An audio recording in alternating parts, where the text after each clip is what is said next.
This Regis program, and you tune into True School Sports.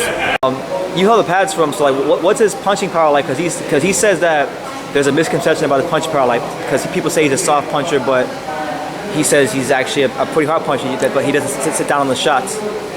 Well, you know, he's still learning right now. So, as far as him having punching power, he's 270 pounds. He's got power. Yeah.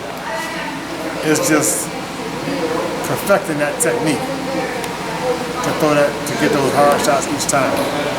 That's all it really is. And in the fight with Wilder in that 7th round, I saw him when he had Wilder. I saw him starting to develop that technique right then. Yeah. You know, that's something we've been working on, was his punching power.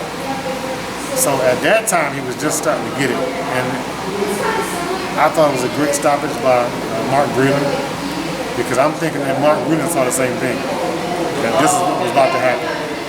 And why let this fighter get injured more than what he has to? Yeah.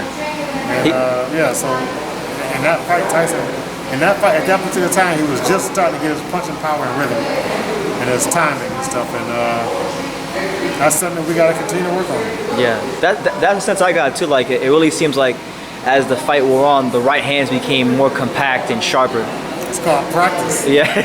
He was in there practice. The more you throw that punch, the more, and when you're trying to throw it right, you're gonna start landing it more frequently and more better, more accurate. It's all just practice. You can't just do it one time and say that's it. Nah, you can't. Like a person like a Tommy Hearns or Don Stevenson, those guys can throw that punch one time because they've been doing it their whole life, throwing that punch, like just that solid, hard punch. But then when you're learning something new, you do have to take time to practice, and you have to slow down, take time to practice. Absolutely. As far as like his mentality, like Tyson Fury, is he any different than? How is he different from like some of the other fighters you've worked with in your career? Very different. Very? Yeah, there's nobody like him. But what makes him different? Everything. You know, he's got a lot of character. He works hard. I would say Tyson is probably one of the most complete fighters. And you don't get that you don't get that. Some people may be missing, a few things or something. Not to say he's perfect, but just he's one of those rare fighters that has just about everything.